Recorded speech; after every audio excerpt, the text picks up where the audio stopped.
We live, Nicholas. Yeah, you can. Yes, we are. Look at that. You're on He screen got- still.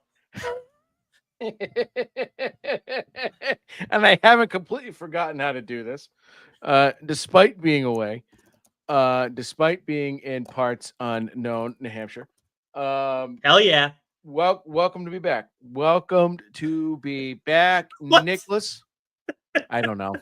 I've been drinking. It's been a long day. It's been a long day. We both need the show. That's for Dude, damn sure. I've been so fucking agitated all day. You know, It I feels good to want be everybody back. to know. Is what I meant to say. It feels good to be back. There we go. That would be the proper. It's welcome to be back. I It want feels everybody to good to know. be I back. thought I had a long ass day. I have had a long couple days because we've been in the middle of moving into my house, which I'm loving. And if for those watching on YouTube, you can see the lighting is a little bit different where I'm recording right now as my voice cracks. Joe won the game today for a fucking rough day. Oh yeah, for fuck's sakes! It's you know what, but we power through, Nicholas. That's what we do. We find a way. We power through it. Have you seen Superman yet? No, no, I plan to actually see it the day after we're the day that our audio is dropping of this episode. I plan to see it. So I don't know when I'll get a chance to see it. I know. People seem to love it. I'm going to say one thing that really chapped my ass today about it, though. Oh boy. I saw James Gunn in an interview, and correct me if this is just fake news, but he said that Superman, his Superman, would definitely kill to save a life, but it would be exceptionally hard for him to do so. And that went right up my fucking chute. And I'm not a Zack Snyder defender, Nicholas. Well, he did it with Zod, so I hope not. But he did it, right? Yeah. Like that's what everyone was so fucking. What was one of the things everyone was so pissed about Man of Steel. I happen to like Man of Steel probably more than most. And so I'm not saying this. Yeah, it's fine. I'm not a Zack Snyder defender, but when he said that, I went so far up my fucking chute. That was exactly Cavill's Superman, right? Oh, okay, that's what you mean. Okay, got it. Yeah, right. So like, and then I read some things about the changes he made to. I don't want to. If you haven't seen it, I don't want to say it and spoil it.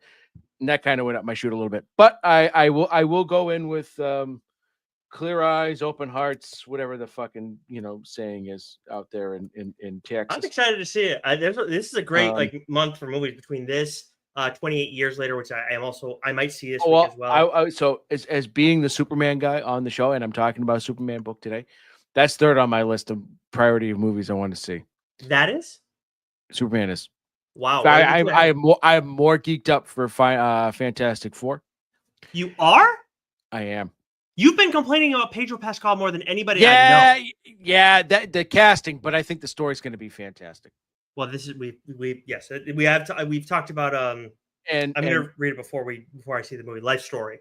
Yeah. So I'm really geeked up about that, and I'm really geeked up about 28 Years Later. I love 28 Days Later is one of my favorite movies. Oh my god! Wait okay, stop the show, everybody. This says a lot about that movie because so I first saw 28 Weeks Later before 28 Days Later. 28 Weeks Later, 28 Days came out in like 03 or whatever. I wasn't even in high school at that time. I think it was 5th grade when the first one came out. Second one came out in 07. I was a freshman. I saw that one in theaters and I loved it. Saw 28 Days, years later, and I loved that one as well. But like that was before I loved horror. So like that was just as a guy who gets like rattled by horror, I love the movies now. I just can't get enough. And then you who don't watch horror movies, like you read horror comics, but not horror movies, and you love that. That says a lot about that franchise. 28 Days Later is one of my all-time favorite movies. That was my introduction. I mean, that was most of our introductions to Cillian Murphy. But that soundtrack, that movie, and we have this awesome old school theater in Dedham Square, and I'm hoping that they eventually will get 28 Years Later, so we can watch in there because that will really up the horror factor. Like I know I'm a walking contradiction, but like I don't mind zombie films. I love him, and so I'm really, and I think I'm more jazzed to see it because of the potential opportunity to see it in an old theater like that. Hmm. Um, but I've said from the get go, I don't think James Gunn's the right guy. Too cutesy, too silly. I don't know if he's the right guy for me for Superman. But Hmm. you know, I will see it. But like, in terms of being geeked up, like Fantastic Four, like I don't know. I'm not the biggest Fantastic Four guy in terms of like, No. but like after reading Life Story and just sort of getting the look, getting the vibe, Galactus, Silver Surfer, like I finally feel like this is like here's the thing. I said this before. I said this with with Doctor Strange and the Multiverse of Madness. I said this with Thor. I say these are the opportunities for Marvel to get the MCU right again and to lead us into the direction of the right, of sort of that path of who's the next big bad and where's everything going. Then COVID hit, and then all the shit happened with with the direction they were going to go in there with I can't remember the villain there. Kang. Kang, thank you. So like, yeah, okay, that was okay. They had to do a hard reset. So Galactus, this could be big. This could finally get the MCU like really like get me back, and I think get a lot of people back into like, oh shit, these are can't miss movies. Did you I watch still Thunderbolts yet? no Dude, right still dude, haven't seen. watch Thunderbolts. Watch Thunderbolts and tell me that it's not an outstanding movie. Do it. I dare you to say it to my face. It's an outstanding That movie. it is or that it isn't. That it isn't. Sorry. That it Oh, isn't. okay. No, I don't doubt you on that, but I just had like no like I still haven't seen Captain America Brave New World, right? Like there's a whole so I'm assuming you haven't there's like the last 3 or 4 Marvel movies you haven't seen. I'm pretty sure. probably Yeah. 100%. Yeah. And I That's think why the we talk last about one the books. The books are and I better. think the last one I really enjoyed it was Black Widow. I love that movie. And I love Shang-Chi. Right? I thought Shang-Chi was great. Right? Mhm. Anyways, Nicholas, this is a late one. Ladies and gentlemen, boys and girls, and listeners of all ages, TLDR Studios proudly presents you the greatest, and I mean the greatest. There's no doubt about who is the greatest podcasting team in the world. Yes, the comic book writer Nick Friar. I am the Tenacious Doc, and together we are the TLDR Comic Book Club. Baby, that's how you go on vacation. That's how you come back and not skip a beat, Nicholas. Hell yeah. Good stuff, brother. Speaking of vacation, a couple of housekeeping items to let you all know about. So first, if you're watching us on YouTube, first of all, please subscribe to the show. If you decide to listen to us in audio form, it would be great if you could subscribe to the show as well over there. We're also everywhere on social media as well. You can find a bunch of short videos, if you want quick hit stuff as well over on TikTok, YouTube, Instagram. We're also on X and Blue Sky. A note for that, though, if you watch us when we go live, those are going to be starting at 7:30 from now on, unless we have a Friar side chat. Those always push our what's new or mainline episodes back a little bit later. But just with different things in Joe's and my schedule, we've decided to start our the show time a little bit later than normal. We've been 6:30 Eastern time. Now we're going to be 7:30 p.m. Eastern time. First, wanted to note that. Second, obviously, we didn't have a What's New or Mainline episode last week because Doc was in the Granite State as well as me, a little bit further north. But we did have a Friar side chat because we always have something for you guys every single week. We chatted with Ed Brisson. We had mentioned it, I think, before we dropped the episode because we had it in the can, but had a great time talking to him about wild animals. Also got to talk a little bit about the Displaced show. And honestly, I realized like I need to give the Displaced to my wife. I have it in trade form as well because she loves Lost. She likes From, and it's like they're not the same thing, but they kind of hit on that same note of like like people who are displaced.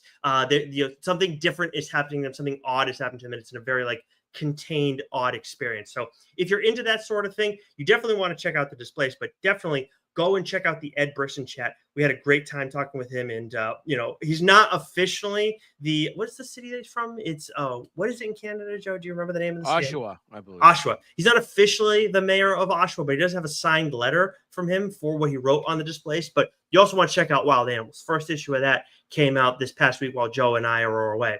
But that is a Mad Cave title.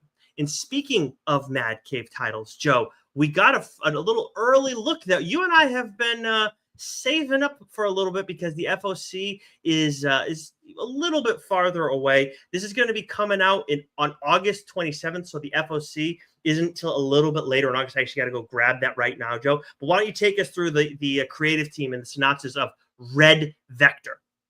Oh man, we got a special ping in our inboxes, brag about this, and I jumped on. I said, "Yeah, you. This is why they call me the fisherman." And Tim and especially DB knows. They knows the fisherman likes to eat. So we have Red Vector, written by our good friends Tim Daniel and DB Andrew, with art by Chris Ivanhouse, with colors by Zahn Waiters, and letters by Buddy Bowden. Synopsis, and I apologize if I butchered those names of the colors in the letter there. I think I did pretty well. I wouldn't do any better. I thought you did fine. Synopsis. Cora Martinez has seen her fair share of conflict as a Sonoran Desert Park ranger. The straddle here I am busting your balls. She straddles a line between sheltering desperate immigrants and steering others away from an uncertain fate.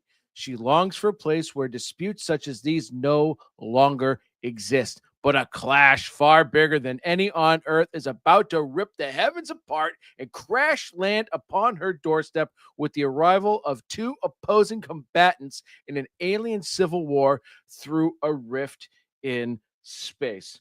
Yeah. I got so like right away, like when this was sort of first announced, both Tim and DB were on the socials, very excited about this.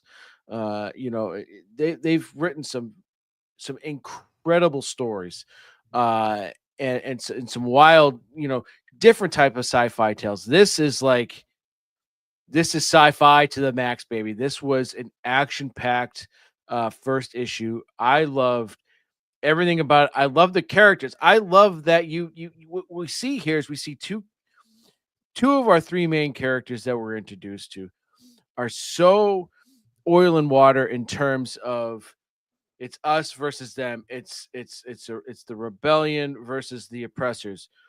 But what we as the reader get is we get both their viewpoints, and you know what? Like the perceived quote unquote bad guy might not actually be a bad guy. We're just, it's just like it's one of those things. It's like these people see it this way, these people see it that way, and when they're faced with each other, like the conflicts and what they need to do to sort of survive, I thought was absolutely outstanding. Everyone knows I love this creative team, and I've read DB as far back as The Resident. So right. Like their work, especially their work together, is exceptional. I thought the artwork was fantastic. I thought the action in this issue was fantastic. And there's actually a fourth character too, who's a real piece of shit. Actually, slick back hair. Yeah. Slops up his steaks, lives for New Year's Eve. Who's gonna be a real interesting character in this series. Star Wars fans, you have to check out Red Vector 100%. I love the concept. Like you said, it's very, very sci-fi. And I feel like I love when we get a concept where it's like hitting on a thing that's familiar and then it's twisted around in a way. And it's like, this feels familiar for some fucking reason, but I don't exactly know why. But I think it's just like, when we deal with some of these like space sagas that we get, there's just so much from if you have a creative mind in any capacity, you fantasize in different ways. And it's like, I could see how this would happen for anybody who's loved, Star Wars or other sci-fi kind of stories over the years. But this hits so well. And we got to look at the first issue. By the way, the FOC for this is August 4th. It's hitting shelves on August 27th. So make sure you go check that out. We may or may not have Tim and DB on the show ahead of that. We haven't touched base with them, but obviously we always are happy to chat with the guys. Which brings me back to, I mentioned the Ed Brisson chat. If you're one of those people that just listens to us over on Instagram Live or on our YouTube page, make sure you should also subscribe to one of our audio channels, because that's the only place that you can find our Friar Side chats, which are conversations with creators across the industry. Primarily, that is writers, because artists are usually too busy doing all the heavy lifting for the books. But we talk with those people a ton on the show. Whenever you see a What's New episode and not a mainline episode like we have this week, that means we usually have a Friar Side chat coming throughout the week. Make sure you subscribe to the show. Leave a 5-star rating and review. Otherwise, you'll learn the real meaning of Tenacious Doc. And you also are going to make sure that you get the audio delivered to your listening device every time that it drops, because Joe and I never know when those are necessarily going to happen. The only thing that we know for sure is we'll always have something for you guys on Wednesday. But that is going to do it for our early look. We got a lot to get to this week. Obviously, we were away. So, Joe, I'm assuming you wanted to catch up and touch base on a little bit on some of the books that came out while you were in Parts Unknown. Yeah. So Radiant Black, I think I said this about the last issue, was probably one of my favorite issues of the series. Oh, dude. Yeah. It was at issue 35 that dropped last week. That might be my favorite issue. Outstanding. The action in that issue was the best, some of the best we've seen in a while. Oh, and the storytelling too was really kicked up a notch, right? Like just everything with Marshall was just so, like, it was palpable. Like every panel, every inch of dialogue. And then so I had to go and check and make sure this book wasn't on the dibs list, because I did actually consort with it. The video's been crushing it on TikTok and Instagram.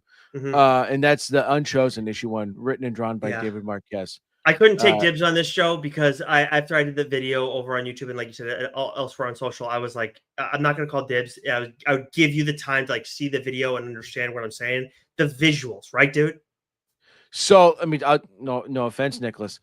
I didn't watch the video because I wanted to go into this. I respect that. 100%. Because I saw the numbers were like, well, I definitely got to check this out. I don't want to watch it, right? Because I want to, I want to experience. Dude, the visuals, the concept, everything about this was, this is a book that I've already underlined. I'm making a master list of all the new books that are dropping this year for when we go to do the floppies. This is a book I've underlined to be in consideration. This was such an awesome first issue.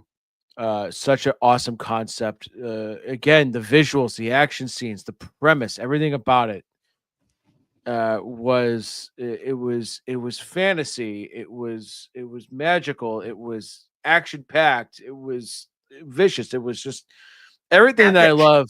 Right? Yeah, everything I love. Right in one single issue, right there. So the Unchosen issue 1 by David Marquez, like, that is a slam dunk, home run, hole in one, whatever sport reference you want to make, must read book. So Unchosen issue 1. Make sure if you haven't read it, see if your local comic book shop still has a copy. If not, have them order it. Get on your pull list. You don't want to miss that. It's I loved the story, and there was, like, some really cool characters that we could get invested in. Above all else, though, if you enjoy really, really impressive comic book art, you have to check out the Unchosen for that alone. There were some landscapes, right? Yeah. Like splash pages, everything. It was just like, just kind of like, not to be like, over the top or anything, but, like, kind of took my breath away a little bit. It was outstanding. Yeah, I sat, like, the pacing on the book was great. Like, you can fly through this thing, but you won't want to. Like, that's the most succinct way I can put it. Yeah. You want to breathe this one in. It's fantastic. And then the other book I wanted to mention real quick is the finale of to what has just been an absolutely brilliant series, and that's Uncanny Valley issue 10 by Tony Fleeks and Dave Wachter. And I thought this was from the get-go. It's been a fun series. It's been a deep series. It's been an action-packed series. One of the things I've loved about it most has been Dave's art, because he's had to sort of, incorporate many different art styles to sort of, reflect the different types of animation and cartoons that the story is drawing upon. And in this issue in particular, there was a panel, or a series of panels, where he took characters that had at one point, or at least the main villain who had been fairly cartoony, and he just sort of gave it this depth, this realism, this darkness to it that just really, really knocked my socks off. And then there was a splash page with just like these characters from pretty much every single nostalgic thing from your childhood is on this page. And then you get this epic reveal, right, that you never would have seen coming. And this was such a beautiful way to end this series. It was Uncanny Valley, issue 10. Like, this is, I kind of hope it gets collected in one solid trade so you can just have the one thing and and I'll buy it and I'll have it in my collection. This was just a great little series. I loved every second of it. Yeah, I think we had talked about possibly having Tony and Dave on the show at some point to talk about this series. I think maybe ahead of the second trade, we should hitting shelves. We should see about having them on to talk about it in full because it was a really fun series. I really enjoyed it, and that image in the turn, the twist that comes with everything. It was just there's a lot of cool stuff that happens in this final issue, and it was sentimental too, right? Because it's also a story about a couple of sort of like, I don't want to call them deadbeat dads, but like, but kind of. Yep. And the kid's just like, hey, half the job's just showing up, man. Yeah, right. Exactly. And but like it was heartfelt. It's like, it's like this, it was fantastic. So yeah. Yep. All right, we got a lot to get to this week. Before we even get into the books that we want to break down, why don't you kick us off with Marvel, please? Marvel. Okay, Jesus, catch your breath. All right, here we go. We have from Marvel Comics the week of New Comic Book Day. Right. These books will drop on July 16th. We have Ultimate X-Men issue 17, Ultimate Black Panther issue 18, Exceptional X-Men issue 11. The conclusion, Nicholas, to Predator vs. Spider-Man issue 4. Man, this was a tremendous series. Tremendous. Okay. This was the best Predator versus series that Benjamin Percy has done. Hands down. Like you haven't done Wolverine. We got to do the episode. We got to do the Dueling Books episode. I know he did the Black Panther one, and you read that one. You had dibs originally. True. You got Spider-Man. I got Wolverine, so we can talk about it. Yeah. So okay. Perfect. Death of Silver Surfer issue 2. Tremendous first issue. Even better second issue. Nice. Deadpool Wolverine issue 7. The New Avengers issue 2. Eddie Brock Carnage issue 6. Godzilla Destroys the Marvel Universe issue 1. I actually wanted to read this one, didn't get a chance to do it. I don't know why. I just did. Someone's writing it. I'll check it for you. I mean, obviously someone's writing it, but I think someone we know is writing it. Good catch. Star Wars issue 3. Marvel Knights, The World to Come, issue 2. Giant Size House of M, issue 1. Bring on the Bad Guys Abomination, issue 1. New Champions, issue 7. Spider-Girl, issue 2. X-Men Age of Revelation, issue 0. God, I hate that. Just make it an issue 1. Wolverine Revenge Red Band Raw, Black and White Edition, issue 1. And then a number 1, Nicholas, you would like to discuss. The writer on Godzilla Destroys the Marvel Universe. That's what you were looking for, right? Yeah. Jerry Duggan. Yeah, okay. I knew it. Thank you. All right. I feel like we've heard of that guy before. We know that. I'm like, someone's writing it. Someone we know is writing it. Someone really big is writing it. Yep, somebody we have to have on the show at some point, for sure. I saw him at Fan Expo Boston a few years back, which we might be there this year. That would be might be. I hope he is. I think everybody seems to be going to that this year. But yes, the book that I wanted to say is I've been dying, legitimately been like, okay, we got the first issue. Where the fuck's the second issue? And I know this is like a limited series, but Imperial issue 2. This is a Jonathan Hickman joint with art by Ivan Coelho and Federico Vicenti. I absolutely loved the first issue of this series, and it's just this big, massive, epic battle and like so much political, like extraterrestrial like controversy that's going on in this story. And the first one was just like you're setting the table, but you're very much getting right into it. And I'm just like I can't get enough of this. I need more. And quite honestly, from like a Marvel standpoint, you don't really have a character for me that I'm like, I have to be checking this out. Like, I like Star-Lord 100%, but I'm not going to pretend like I've read an overwhelming amount of Guardian stuff over the years. I've read some, but not an overwhelming amount. I'm not a big Nova guy, although I think that needs to change. Look, we've read Hulk stuff. I'm not the biggest Hulk guy, though. I'm not the biggest Black Panther guy. Like Ronan the Accuser, like he doesn't always move the needle for me necessarily. The Shi'ar obviously have their place when it comes to X-Men and whatnot, but whatever for me by and large. So it's like you got all these characters that I'm not like I have to read this stuff, but it's so good. Like you get the table setting, you get like this big bunch of action towards the end of the first issue, and then in the second issue you get this epic battle that kind of stems from that first issue. Ronan the Accuser is an absolute fucking wild man. Black Panther is cold and calculated, and I gotta say that's probably my favorite T'Challa when he is just like think Civil War T'Challa in the MCU for those who don't necessarily read the comics as much, or Black Panther comics I should say, because it's just he's very unforgiving with Bucky. He's very much like that here, and I'm like, oh my god. And then the Shi'ar, very calculated. Star-Lord, also very calculated. You're not reading this, Joe, right? You haven't read these first two. I was going to say, did you call dibs? I'm going to call dibs right now. Okay, good. Because you haven't, I might have before. I'm not certain, but I'm definitively calling it now.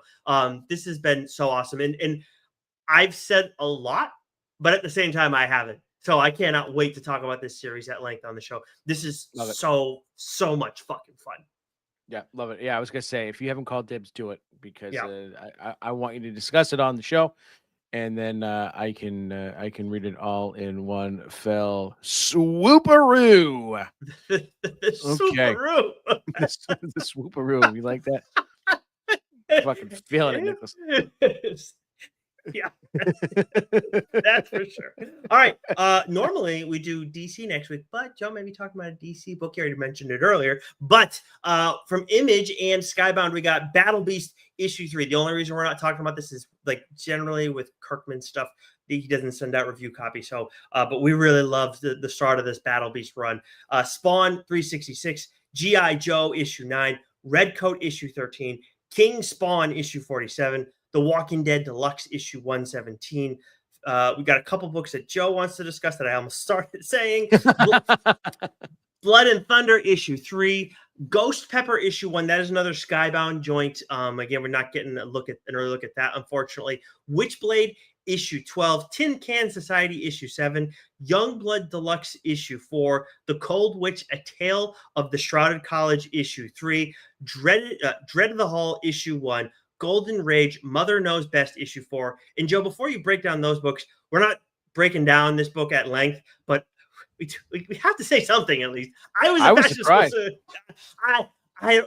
You know what happens? Like there's I get my favorite books, and then I'll talk about them every freaking week for the first 3 weeks, and then you'll probably there'll be one time where you'll also be fucking doing it for both reading it. And I feel like we've done that with I Was a Fashion School Serial Killer, but like. I don't know. I love issue 1. I love issue 2 on a similar level. Then 3, and I read 4, and it's like this might be the best issue yet. It was fucking crazy. Rennie is just throwing it all out the window. I've been like, fuck this. The gloves are coming off. Holy shit. So I didn't underline it because I figured you would. And I even saved a space in my notes here. Because I was like, all right, Nick probably just hasn't read it yet. So first thing I read. Yeah. It was a Mount Rushmore book of the week. Right? Like you talk about the gloves are off, like, oh man. But it took a turn, man. That again, I don't think I'm speaking out of turn here. I didn't see coming. I don't think you saw it coming. No, dude. Right? No. Like when I say the gloves come off, trust me, you guys don't know what I like. You're not going to see it coming. There's like no fucking way, dude. It's no. This was 1,000 miles an hour. Yeah, absolutely tremendous. Yeah, bravo. Like this like seriously, we've talked about it. We have borderline made a new category this year, like because of this and 2 other books, I think from Image. Maybe a Mad Cave title, but it's like we've like had to insert a horror category because again, golden age of horror comics. But like this is one of those books that's in that conversation. And this year, unlike any other, I think has been the best for horror. Yeah. but I've got 2 books from Image that I would like to discuss. Please do. So I'm going to kick us off with Phantom Road issue 14, written by Jeff Lemire and Gabriel Walta. Like this was, and I talked about it on the program, and this arc in particular, I think has been my favorite. And I've sort of mentioned this a few times, where this arc is sort of a prequel to what we've gotten in the first 2.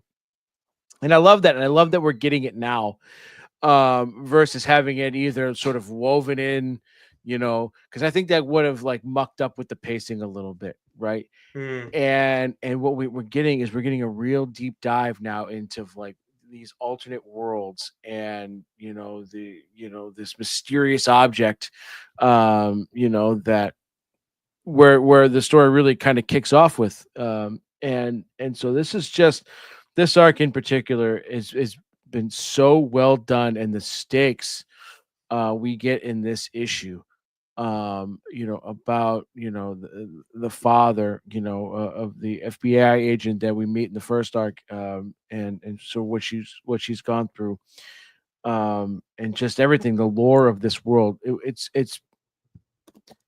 It's been absolutely excellent. Absolutely excellent. And this issue in particular just did a really good job at really sort of raising the stakes. Doing, Lemire doing, usually like, Lemire, like I always talk about, he's got his sort of, emotionally gut wrenching stories, and then he's got his horror stories. Yeah. And it's not to say that his horror stories don't have that heart and emotion, but it's different. It's a lot more cerebral, Sure. And this, he's really finding a way to sort of marry those two things, especially in this arc. So this was an absolutely excellent issue. And then the other book, I want to discuss, is This Ends Here, issue 1. This is written by the aforementioned Jerry Duggan, Kevin May, and Robert Wyndham, with art by Jay Lee. Nice. This book was trippy. This book was meta. This book was 1,000 miles an hour, and did not take its foot off the pedal for one iota. I got the synopsis here because I've got to read it real quick, because like it's wild. So I'll just jump right into it. So the pulse pounding comic event of the summer aims for your jugular. No kidding. Holy smokes. Let's see. What we have here is This Ends Tonight is the kickoff to 3 interconnected tales of bloody revenge in Las Vegas. The debut issue stars 2 sisters hunted by assassins for their shocking family secret.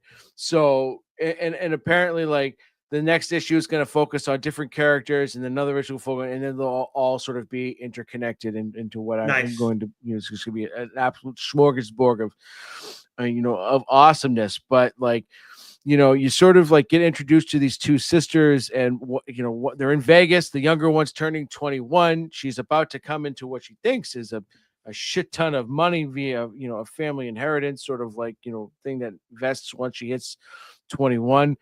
But the family secret, it's not that they're loaded. It is something far, far back. Like, think Kill All Immortals-esque, like with a sort of a family sort of secret, but you've got just everyone now. It's like once this girl 21, like turned 21, like the stroke of midnight, now everyone is like, everywhere she turns, someone is trying to kill her. And she's learning all about this for the first time. She's like, what the hell is going on? And it gets so meta, so trippy, and so, I mean, it's so good. It's an absolutely wild first issue. So I highly recommend, This Ends Tonight, because that's sort of like the premise. It's like it's a big war going down. It's going down tonight, and there can be only one. So that's the feeling I get. So it's kind of like Kill All Immortals, Highlander, like, and then have you ever seen Ready or Not? I have not. Okay, that's a really, really good movie. And it's like, it's horror, but it's not like the horror that you couldn't handle necessarily. I would say. But it sounds like it's in that. It's got that same kind of like Kill All Immortals meets Ready or Not. That's cool. Excellent. That sounds great. Oh, that sounds like give it a read, Nicholas. Give it a read. Okay. You'll enjoy it. I was pissed. That was like I kept seeing, like, as I was scrolling through stuff and getting through the things that I have on, like, that are ongoing, a couple new things, what have you. I was like, oh, yeah, I got to check that one out. I saw you had underlined it before I could even check it out, and I was like, fuck, I kept forgetting it. So I did invariably forget it. But what I did not forget is the book that's out from Boom. But first, I want to note Red Before Black issue 6 from Boom is out this week. But first, but Joe, I got to talk about Be Not Afraid issue 2, and respectfully, Jude Ellison as Doyle. I will be afraid. Thank you very much. The art is by Lissandro Esserin, and then colors by Francesco Segala and Gloria Martinelli. And I need to call out the colorists in this, because there is a supreme darkness to this series, and that is because of the artwork. Yes, it's coming from the pencils by Lissandro, but then Francesco and Gloria, their colors, oh my God, very unsettling, and really establishes like this Old Testament kind of vibe to this story all through the art. And there's the story itself does provide that as well in the first issue, but the art just does a great job of setting the tone, furthers that in issue 2. But then also the story itself takes a turn where it really amplifies that, like, fire and brimstone with this unsettling twist. Like, it is, if you like spiritually based horror, you need to be reading Be Not Afraid. This book shakes me when I read it. I'm borderline uncomfortable when I'm reading it, and that's not to mean that it's just like, oh, like it's what's the word I'm looking for? It's not like it's out of bounds in any way. It's just like, oh, like, like, and I think it's the art that does it, to be honest with you, right? Because it's really got that beautiful horror gothic art style to it. And you're right, the colors are just like the piece de resistance. But yeah, this is another book, right? That's got to be considered for it does for horror, right? This might be the hardest category other than best new series to nail down for the floppies. Yeah, the best new horror series exists because best new series is so stacked and it's mainly horror. But we, like, horror needs to be represented with the way that it is right now. But yeah, like be Not Afraid. Like, you talk about this where, like, you have certain books where you can't read it at night. Like, I don't think I do that with Be Not Afraid. I got to be honest. Oh, I read it. I read it the other night. Yeah. Oh, dude! Oh my God! Oh shit! Yeah. So good. So good. Yeah. What do we got from Dark Horse this week? All right, I'll take us to the next two here. From Dark Horse, we have Star Wars, Hyperspace Stories, The Bad Batch, Ghost Agents, Issue 5, and then we have Swartha, which I have conveniently tightened up for you, Issue 20, and Los Monstros, Issue 3. And then from our good friends at Mad Cave Studios, who I want to give a shout out real quick, Nicholas. I had to cut an impromptu unboxing video. They've sent me more stuff. And so I was like, oh, well, last time when Endless Night issue 1 came out, they sent me the first issue of that. Of course, they had sent me the unboxing to do announcing the event, which I'm very appreciative.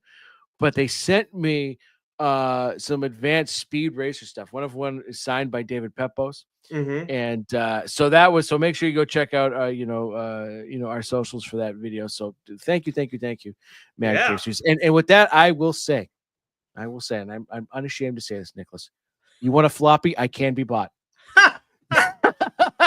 I can be bought. So just throwing it out there to anyone who all will listen. But you know what? We're at least honest about it. Yeah. Anywhere else. I'm very easily bought, mind you. Yeah. So speaking of which, Endless Night issue 2 drops this week. I am going to do my gem of the week because that issue was tremendous. We have Pastime issue 4 or Pastime. I've heard it both ways. It can either mean past time or maybe America's favorite pastime. Yep. But then we have a book that I absolutely loved, Nicholas, and that was Far Down Below, issue 4. This might be one of my favorite books this week. This is, we had Chris on to talk about this book, and I've said time and time again, sort of what I love most about this book is that sort of 1980s Amblin sort of, feel to it, right? That Goonies vibe, Mm, that we get, right? We there's great, it's because I think it helps because the two main characters are like teenage, they're like the yeah. Goonies age, right? Kind of characters, and they've sort of got a lot of those sort of characteristics. And then you've got their crazy coot grandfather, long lost grandfather that's in there. And then you just got a world of absolute chaos that is happening underneath the ground, while at the surface, again, chaos, but of a much different type. And this issue in particular, Nicholas, the action was intense. And there's an absolute moment at the end where I went, "Oh, Grandpa Joe, you son of a bitch." Yep. I know exactly what you're talking about. And I thought the same damn thing, dude. I was like, Yeah. wait a second. I like Yeah. had to go like through those pages like Yep. over again. I was like, wait a second, wait, how did no? Like it took me a Yeah. few times to convince myself, like, wow, that really fucking happened. Yeah. That Yeah. really fucking happened. The ending, Yeah. awesome. Outstanding. I mean, absolutely Fucked. outstanding. I mean, Chris is a absolute dynamite writer, and is crushing it, with Far Down Below. And I can't recommend this series enough. This issue was, I think, the best yet. And that says something, like, because the first issue Mm. absolutely knocked our socks off, as did issues 2 and 3. So it's just like it keeps getting better and better and better, and I can't wait to see where it goes from here. Big year for Chris Condon. Mm-hmm. All the flop Mm-hmm. stuff, obviously, Ultimate Wolverine fucking killing it Yeah, and he's over got on that. another. And I just saw another book announced that he's doing that, Oh, coming out this fall, that looks like it's going to be tremendous. So, hell yeah. Oh, and I'm blanking on the one that we got the early look on from Image that came out recently as well. oh, That the yeah, Fallout, news from yes, the Fallout. Yeah, yes, yes. Wow, good save, Joe. Yeah, awesome, good stuff. This is why they're we work. taking my Kinko Biloba. Good insight. All right, so so from Oni Press, we got Catacomb of Torment issue 1, and then Benjamin issue 2, a series that you are reading. You enjoying that still? Yeah, it's wild. That's another trippy, meta, mind bending. What the hell am I reading? Kind of book. That's absolutely fantastic. Then we got Dynamite, which I will again just say they've been having, unfortunately, some issues with getting stuff to the shops. They've been dealing with a little bit more so than others, it seems like recently. Thundercats issue 16, which of course Joe is loving that series. Space Ghost Johnny Quest, Space Quest issue 2, Vampirella issue 3, The Herculoids issue 5, Red Sonja versus the Army of Darkness issue 3, which Joe is reading, Gargoyles Demona issue 1, and Red Sonja Noir issue 1. Why don't you take us through these next two, and then I'll finish up with the last one Cool. there. From IDW, we got TMNT issue 10, Mothra, Queen of the Monsters issue 4, Star Trek Red Shirts issue 1. From Distillery, we got the Blood Brothers Mother. It's trying saying that 5 times fast. Issue 4. And then from AWA, we got They Chose Violence issue 2. And that brings us all the way to DC Comics Show. What do you got for me?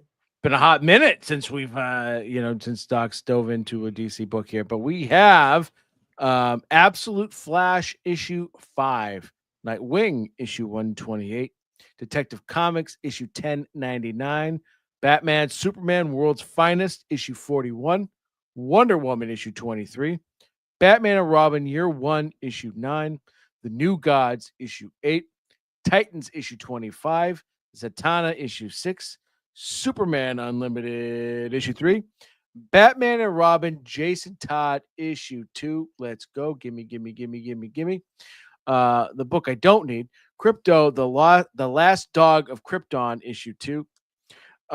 Gotham City Sirens, Unfit for Orbit issue 3. Warriors of We Wonder issue 1. John Kent, this internship is my kryptonite issue 1.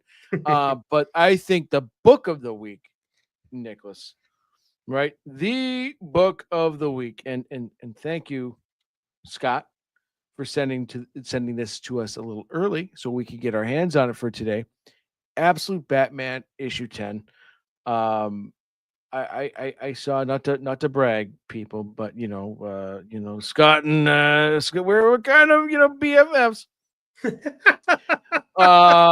Just a little back and forth that the two of you had, because you read this before I did, and so I had this expectation going into it, and man, undersold by you in your responses to Scott.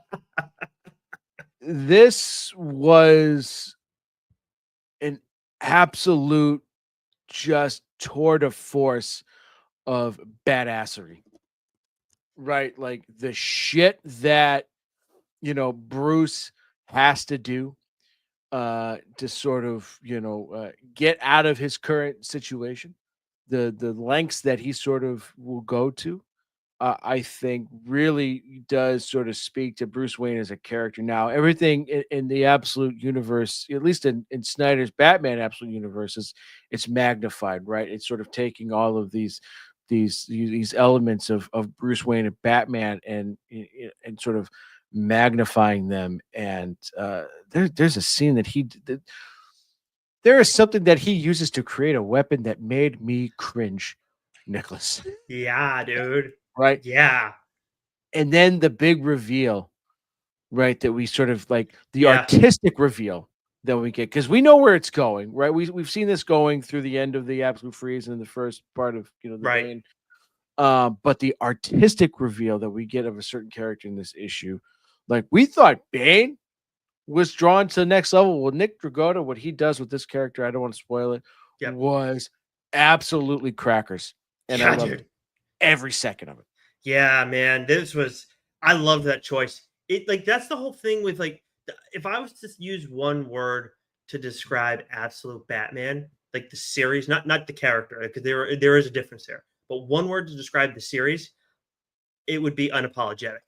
And I think the character design that you are talking about really is a great encapsulation of that. But we don't want to get into that because I'm like, I almost said the fucking character as I was going through that. So I'm going to take a sidestep and say, kind of echo what you're talking about. Like, if you like grisly, intense action and you don't absolutely love Absolute Batman, then you actively do not want to like this series. Like, full stop, no questions asked. And then page 9 in Absolute Batman issue 10 is the one above all else that got me. And the scene that Joe's talking about where we're seeing certain weaponry and whatnot, that's the page that you're going to see that. This gives you the full sense of Bruce's will to live and fight back, and how both kind of border on being unhinged. Amazing character development. It is so fucking good. You've said it quite a few times, like how issue XYZ whatever of Absolute Batman has been your favorite one yet. This was my favorite without question so far. Well, I think it was the most, again, the most consequential, because it's the first time we've seen it happen a few times, but I think at least in this issue, it's the highest stakes that we've seen, Bruce in terms of how's he going to get out of this? Is he going to get out of this? I don't know if he's going to get out of this, right? And that's saying something, because it's everything has sort of been ratcheted up to an 11. But in terms of that alone, this was a series that we talked about this, hate to rank things, but it was Absolute Wonder Woman, and then it was Superman was the other one. Absolute Superman, right? But then something happened where it's okay, we can't stop ranking them because they're all so kick ass for very different reasons. And it admittedly, it took an issue or two for me, to really, and then it's one of those things where it's just okay, we're driving, and then you just stepped on the pedal and didn't take your foot off the gas one bit, and I've been fully invested ever since, right? So this is a series that's just gotten better and better and better. But I think these last several issues have just really been something else, right? Just so effing good. Yeah, I would say the end of the first arc was where, when we talk about the craziness of the series, where that things went up a little. Like we had some really cool stuff throughout the start of the series, but the end of that first arc, like things got a little like holy shit, like just some of the action and how far Batman went. Then Freeze comes into the mix. Then Bane comes into the mix. Then we get, and that brings us to issue 10, and it's just like, dude, like, and there's still a lot to. I mean, like Bane's not gone, everybody. So it's like, what's gonna happen in 11, man?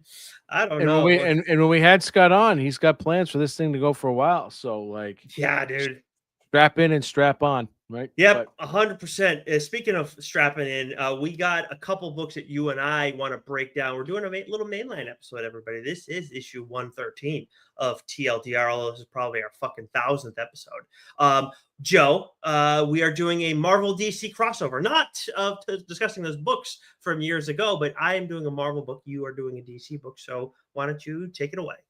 Here we are, 50 minutes into the episode. We're just getting to our books. It's been a bit. We had an early look. I'm shaking the rust off. It's what happens when you take a week off and you got a lot to discuss and all this kick-ass stuff comes out. But it was a great week for books. Overall, what had been prior a month had been kind of for books. Yeah, I think it's actually pretty fair. June was not necessarily the most compelling month. It was like 1 week that was like really good, and I fucking hate when that happens. Yeah. Anyways, so we sort of kicked things off, the beginning of the show talking about Superman. And I'm a big Superman guy. My driver cover on my golf clubs is Superman. It was a wedding gift. I was in my friend's wedding way back when, and that was so. I'm a Superman guy. Always been. And so I've done a few Superman. I did, I think, All-Star Superman on here, right when the Superman movie was first announced. Because I think James Gunn was drawing upon that book, at least not as a direct sort of adaptation, but pulling elements from it. So I have a series of what I feel are the sort of the quintessential Superman must-have graphic novels, right? And the book that I'm talking today for me is one of them. And I didn't read it until a little while after it had come out, but the team of Jeff Loeb and Tim Sale, if that sounds familiar to you, well, it should. You've read The Long Halloween, right? Yep. That is one of the preeminent Batman stories. Like, you can't have a Batman collection without having, The Long Halloween in there, as well as I think their follow-up, Dark Victory, which is also excellent. So when I had seen this graphic novel, it's like, well, you got to read it, right? So the book that I'm discussing is Superman for All Seasons, written by Jeff Loeb with art by Tim Sale, colors by Bjarne Hansen, Jose Villarrubia, Mark Chiarello, with letters by Richard Starkings. And I absolutely love this book because it's almost just a giant origin story, right? Like, here's the thing, right? We all know Spider-Man's, Batman, and Superman's origin stories. Like, we can say it in our sleep, right? Part of the reason why we love the Absolute Universe is because it's taken some of these origin stories, twisted them on their heads a little bit, but still kept sort of their essence, right? What Jeff Loeb does with Superman for All Seasons is he's giving you a Superman origin story without rehashing the whole Krypton thing, without, like, it's referenced in a panel or two about crash landing, on Earth. But the book starts off, with Clark, finishing up his senior year in Smallville, right? And what I love about this book is that it's mostly a story done via I've heard it both ways, narration, right? So real quick, let me just wrap off the synopsis here. There was Clark Kent, a young man coming to terms with the awesome power that fate had granted him, experienced a majestic tale of his transformation from country boy to world's greatest hero. Superman for All Seasons is a tale of Superman's earliest adventures, right? So what we're getting here is we're getting an origin story without getting the origin story, right? And what we get is, and I love how this is done, right? Superman for All Seasons. So essentially each issue, because this is a four volume or a 4-issue story, I should say, 4 chapter stories. Each chapter is a different season, right? So we're starting off with Spring. Mhm. And it's done primarily through the narration of Pa Kent, right? But where we start things off, right, Man is of sort Steel of fans out there. No, yeah, save it. is sort of like the tail end of Clark in Smallville, right? And we see him sort of, you know, you get the narration from Pa Kent there, right? So he's talking about Clark still as being his father, from the point of view of as being his father and being concerned and sort of like, like any parent was like, my kid's changing, you know, and how do we deal with these things? But Clark isn't just a regular teenager, about to head off to college, right? So Hmm. there's a lot of a sort of emotional connection that you get between Clark and his parents, Clark and Lana, Clark and Lois, right? Clark and himself.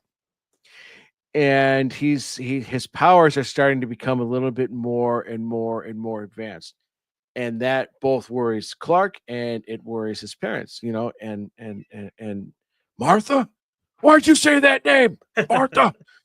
you know, she's the rock, because she's like, you got to trust him. He's gonna figure it out, right? And John, podcast is just like, I'm worried, like, that boy ain't right, um, and so, and then you get this dynamic between Clark and Lana, right? And so there's just like, it's like you get this really great sort of emotional story in the first issue there, and it sort of ends with this sort of catastrophic, tornado that's ripping through Smallville, that's sort of alluded to, throughout the issue.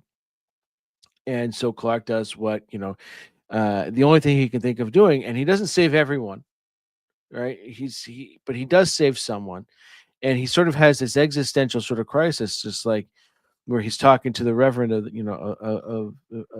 town, and says, like, if someone could have saved everyone and they couldn't, like, he's like sort of grappling with that, and he's just like, no one can do it, no one's perfect, you just sort of do the best that you can. And that's sort of like it's like that little conversation that sort of inspires Clark to be like, okay, I got to leave Smallville, I'm destined for greater things, right? And so that's sort of how the first issue is. That's how we get that Superman origin there. And then issues 2, 3, and 4 are then, him as Superman, but still figuring things out, right? And so, you know, we're not introduced to Lex Luthor in the first issue. We're not introduced to any sort of big bad villains. It's just a country boy who's been blessed with these powers, and he's like, like, and even like there's a lot of this sort of discussion, like, at one point it's like he can do anything he wants. I think it might even be from the narration of Lois Lane. It's like,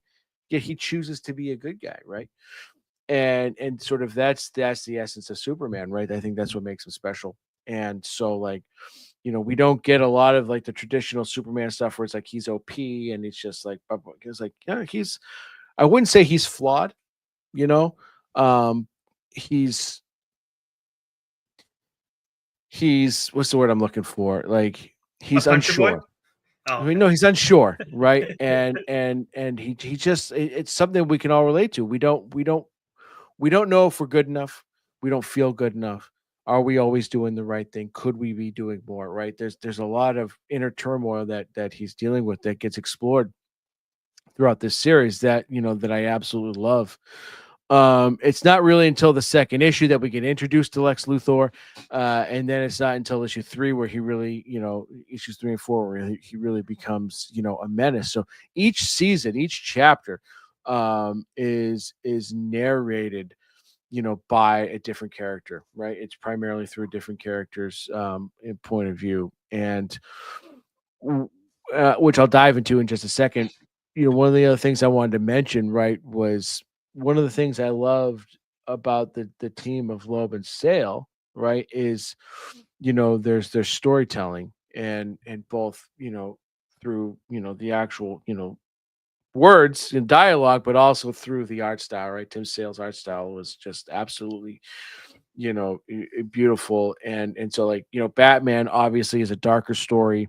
The tones, right, the setting, the mood is much darker, whereas with Superman, right, he's always sort of been a beacon of hope, a beacon of light. And so what we get here, especially through Sale's art style, is we get this like really awesome golden age of comics feel and vibe without it, like, you know, looking hokey like Mm, golden age comics. So they captured that essence while still giving it a modern feel. um nice. and I think the way that Loeb just sort of does Clark's hero's journey through here is really unmatched. It was really tremendous. And so each issue, right, like, so I talked about Spring. It's narrated through, Jonathan Kent, right, through Pod Kent. And so we have some really great father son moments here. Like I said, he's concerned about his son, and this is the issue where we just sort of get, like, it ends with that birth of a hero. The second issue is Spring, right, and this is narrated through Lois Lane, right, by Lois Lane, I should say. And so we get most of the issue through her eyes, through her perspective. And this is where sort of the hero is born, right, through the Daily Planet, through Lois's infatuation. What's really interesting is that in this she's got a thing with Lex Luthor for a little bit, which further infuriates him, because she is so enamored with Superman. And so, like, just this is a lot of infatuation, admiration, but we also start to see that hatred here, right? And sort of where Lex really kind of goes off the deep end and becoming that villain that we know him to be. But this is sort of like this issue kind of gives me that feel of the first Superman movie, with Christopher Reeves, right? Like, it's got Hmm. that kind of feel to it, right? Like, here's this goody two shoes country boy, and this unknown wonder here. He's saving everyone, and no one's really questioning it, really, except for Lex. And then I think the most brilliant thing that Loeb does in this series is with the third issue, and it's the season fall. And this one's narrated by Lex Luthor. And what's brilliant about this is that he's not just using the season as, like, part of the theme, right? But, like, you talk about someone's fall, someone's downfall, right? So we get the season fall, Mm, we get downfall, and this gives us sort of Lex Luthor outmaneuvering Superman, right? And this is what we get is Clark and Superman's lowest point. This is their downfall here, and it really sort of has Clark questioning everything. Like, mm, he's trying to do the right thing, but ultimately, like, Lex just outplays him in chess and creates that self doubt and puts him in an unwinnable situation.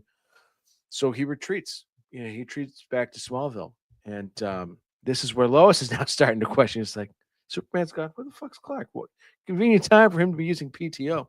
mm, But mm, there's a mm. lot of great things that happen in this issue as well, between Clark and his parents and everything. Like, it's just from that perspective alone, I think from a human perspective, this is what really sets this book apart.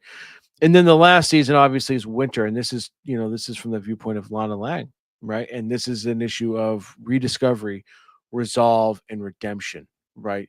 Lana is the only person that Clark ever told about his alter ego there. And so when he's back in Smallville trying to figure out his fucking deal, she's his rock, right? His parents are there, and really sort of helping him sort of, like, figure out, okay, this is my path, right? This is what I was meant to be. So, like, this was just so well done, and it's not your traditional Superman story, right? It's not, like, yes, Lex Luthor is the villain, but it's not like this point A to point B sort of. The hero's journey in this is far more circuitous and winding. And I just think when you read it, you go, that was just a really good story, right? Nice. And so the team of Sale and Loeb just it's up there with one of the greats. And I believe we lost Tim Sale a year or two ago, which is unfortunate because they could have had some some more stories to tell. But like, you need this book for your collection. If you're a Superman fan, if you've never read it, if you're unfamiliar, with it, go pick it up, read it. Because if you love, like, that's the other thing, like Loeb does really well, like the Long Halloween. That is such a great premise, right? It's like every issue is a different holiday, right? This is a different issue, sort of different season, and different tones, different vibes, but so brilliantly executed. So I love everything that you said. I could not every time though, but every time you said Country Boy, I kept thinking of the Alan Jackson song for some fucking reason. God, I'm a country boy. Yeah, for some fucking reason. What the fuck? Wondering why you were giggling like a school. Yeah, I was like, God damn it, every fucking time. But yeah, like that's the like I didn't know why it was 4 seasons. Like I joked when you told me about it, and I was like, "You're gonna talk about." You're staying in a really nice hotel, Yeah, exactly. But like to hear, it's the different viewpoint of all these characters in terms of narration. I love that concept, and it's just this one nice tight story and everything. Brilliant. That alone, like I'm very interested in checking this out because I need to get on some more Superman stuff for sure. Yeah. All right. Yeah, it's excellent. Excellent. So as I mentioned, Joe's doing a DC book this week, and he was doing Superman because obviously Superman just came out, successful at the box office, yada yada yada. Well, I want to talk a little Marvel because I did see a one Donny Cates acknowledging a little Marvel rumor that we saw pop up, and it was that the Doctor Strange Damnation story, which is written by Donny Cates and Nick Spencer, is going to be utilized in the MCU in the not too distant future. So I already mentioned the writers. The artists on the series are Rod Reis and Simon Kudransky, who we've talked about both of those guys quite a bit on this show. Rod did the first and the last issue. It's a 4-issue story. And then Simon did the 2 in between. Colors are Reese and Dan Brown, and then letters by Travis Lanham. And this was a 4-issue story from 2018. And now, spoilers for those who have not seen Ironheart. But if you've somehow managed this spoiler so far, then fast forward 15 seconds. But even then, I'm going to be talking about this character a ton. Ironheart, we get to see Mephisto in the MCU. And this is where now it's like, okay, how is this character going to get utilized going forward? And this story very much answers that question. So I love this choice here. It's very promising. So the synopsis on this series: the city of sin gets its biggest sinner yet when Doctor Strange raises Las Vegas up from its destruction during Secret Empire. He inadvertently opens a big door for the embodiment of evil, Mephisto. Now, Secret Empire, I think everybody knows Secret Empire. That is when we saw Captain America say "Hail Hydra," of course, later revealed to not exactly be Steve Rogers. But did you have something that you wanted to say there, Joe? We're finally going to get Mephisto in the MCU. Yes, that's what I was saying. In Ironheart, he came out. He was there in Ironheart. Yeah. Oh, so I haven't watched Ironheart yet. Well, I just said it though. Well, Jim Murray over here. All right, or Naz. I may not listen to that show, but I know that fucking segment. It's a very good bit. It's a very good bit. Sorry, that's a deep cut for our New England-based listeners. Anyways, sorry for our friends from Germany. But the characters that we have in this issue, the main 3, the core 3 here are Doctor Strange, who, as we mentioned, he's trying to make up for the Avengers' failures that we saw and we kind of learned about at the start of the series. Then we have Mephisto, who is basically now like the new Lord of Las Vegas, and obviously stirring up a bunch of shit. And then Wong is kind of the main character in a way. This story, like the first issue, is very Strange centric. Then we get Wong, but then Wong kind of takes over because he kind of has to in the second and third issue, and we get a lot of them in the fourth too. But it's probably more of a mix. But those are the 3 that are very much at the center of everything. But in the course of what Wong's doing, he's got to get a team together. And he can't utilize the Avengers for reasons that you'll understand as you read the story. But instead, he's like basically getting the Midnight Suns together. So you've got Wong, who is leading Blade, Elsa Bloodstone, Moon Knight, Johnny Blaze as Ghost Rider, Dr. Voodoo or Brother Voodoo, whichever you prefer, and Iron Fist. There are some other characters, other Marvel characters who enter the mix, but those are the ones that he's bringing together. Like, first of all, looking at it from like a concept standpoint, like, what if the devil took over Sin City? Yeah, I mean, that makes total fucking sense. Like, I know there's like a distillery book where there's something with like, I have dibs on that.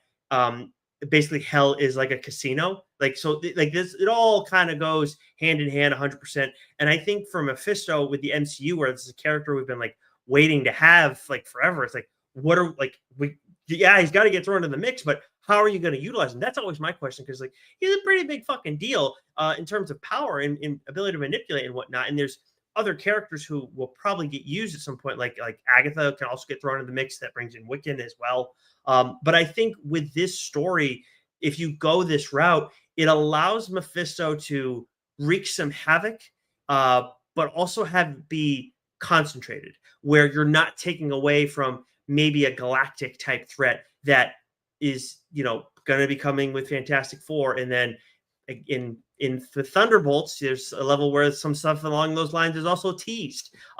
So you have all of that. So like, this is a perfect story to bring in Mephisto, a nice way to utilize Doctor Strange, but also utilize a lot of other characters as well. And just as importantly as utilizing Mephisto, like, this is how you get the Midnight Suns in the MCU as well. There's like, it's alluded to throughout the story. They don't say it's like, they're never like, we're now the Midnight Suns or whatever. But it's like alluded to, like they use that phrasing a bit here and there. And obviously a lot of these characters we've already seen in the MCU in some capacity. I mean, obviously Wong, Elsa Bloodstone, Moon Knight, Iron Fist.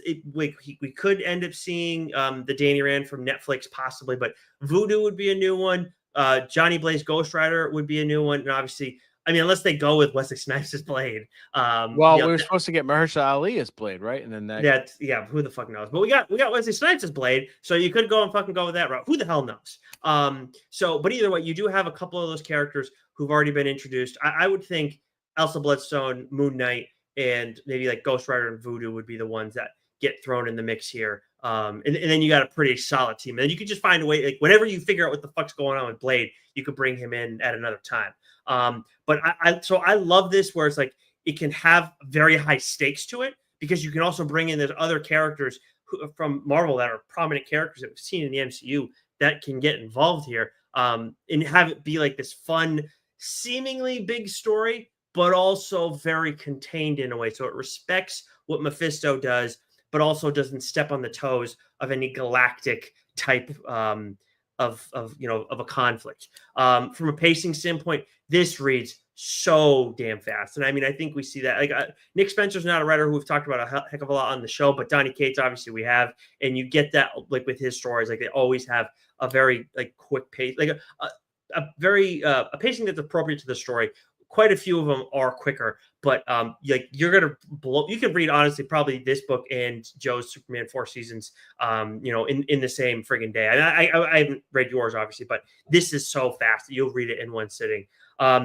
You don't have to have read a bunch of Doctor Strange stuff to appreciate this story. They do a really good job at the start of like establishing like this is the current situation, and then Doctor Strange makes a choice, and then things kind of evolve, however you want to put it, from there. The characters that when I saw the news about the rumor, however you want to put it, about this, obviously like Donny Cates acknowledged it, so that was kind of why I was like, oh, let's I'm going to talk about it on the show. I didn't know, I obviously hadn't read the story or anything. I went and checked it out, and I was like, okay, based on the success of the Thunderbolts, and then now also we have Mephisto entering the mix.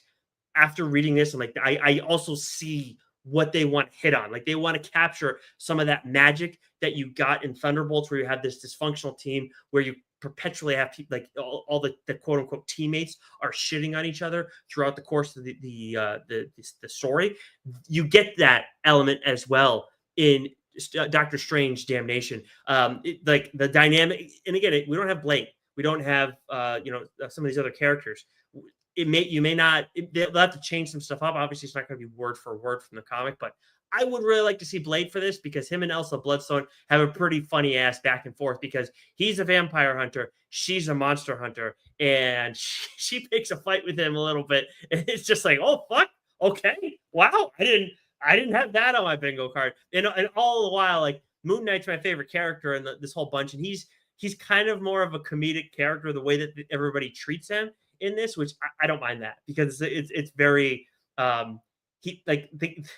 it's established off the rip. It's like they go to him. This is in the first issue. They go to him to like recruit him for the team, and it's like talking to Moon Knight. I've actually been technically saying this incorrectly the whole time. They go to Moon Knight and says I can't, I'm busy. And then the next panel, it's Mr. Knight. He's like, but I can help. So it's like, okay, like that's how we're going to be leading into this here. But yeah, it's got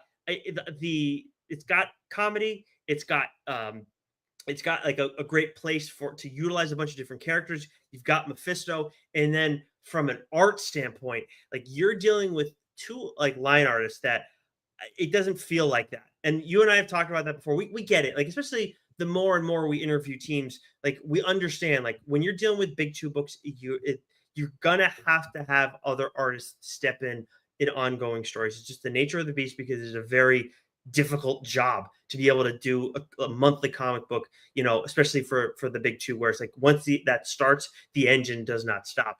But what's so important is when you bring in different artists, it needs to fit that change in the story. Or if you're going to keep that same story going, you got to have a similar feel, or there's got to be like a massive change in scenery, like in what's the Zach Kaplan book over at Beyond Real? Like he delivered, but that was also his deliberate choice, like to have a different artist, and it really made sense for the story. In this, it's like you wouldn't even know with Reese and Kudransky. Like it feels so similar, and I would have never thought that with these two artists, like seeing their work outside of this. But I think a big reason for that too is Reese's and Brown's colors in this series. The texture is like that rough, grainy feeling that perfectly fits the grisly nature of war, the brimstone of hell, and the unrefinement of Las Vegas. Like we've been taught, I personally am on such a kick when it comes to talking about colors and books, but I'm really just having a greater appreciation of how much that sets the tone and the feeling and the vibe. And I think that's part of why, because for me, I like vibes, like yeah, I feel like it's a cliche to say, but like for comics, like I need that. Like if you have that vibe and you know what you are and you like keep going with that, then I can rock with you. That's kind of how I feel. And colors are so important for that. So like you've got the fire and brimstone feel. If you like heaven and hell stories, if you like metal music, like this, the art in this series is going to hit you in just that right fucking spot. So Doctor Strange, Damnation, 4 issues. You can get it on Hoopla. Can you get Superman 4 seasons on Hoopla as well, Joe? Do you know? Oh, you know what? Let me check right now, actually, because I have the trade, obviously. Yeah. Let me check. I apologize for putting you on the spot. I didn't. We go to Hoopla. I didn't think of that, but yes, Hoopla is a great place to be checking out books. And then if you really love the series, then make sure you go pick it up and support the creative team, especially when we're talking about like Image or some of the indie titles that you're going and reading over on Hoopla. And that is not an ad. It is. It is. Sure is. Nice, yep. Nice. So you can go and pick these two out, read them, read Doctor Strange Damnation first, because you'll read that super fucking fast. Then read Joe's book, and then and you'll have yourself a fucking weekend right there. That's for damn sure. Yeah, you'll have yourself a night, because you can definitely read Superman for all seasons one day. There we go. Awesome. All right, so that is going to do it for us this week. Reminder to subscribe to the show in audio form, especially if you only watch us whenever we're doing our streaming on Tuesday nights, which will be at 7:30 p.m. Eastern time moving forward. But subscribe to the audio channels, because you never know when a Friar Side chat is coming, because we never fucking know when a Friar Side chat is coming. And a reminder, if we don't keep reading, baby. Oh, I jumped the gun. I just want to say, if we don't start at 7:30, we'll put out a note, and that just means we're doing a Friar Side chat. First snafu of the night, Nicholas. Sorry.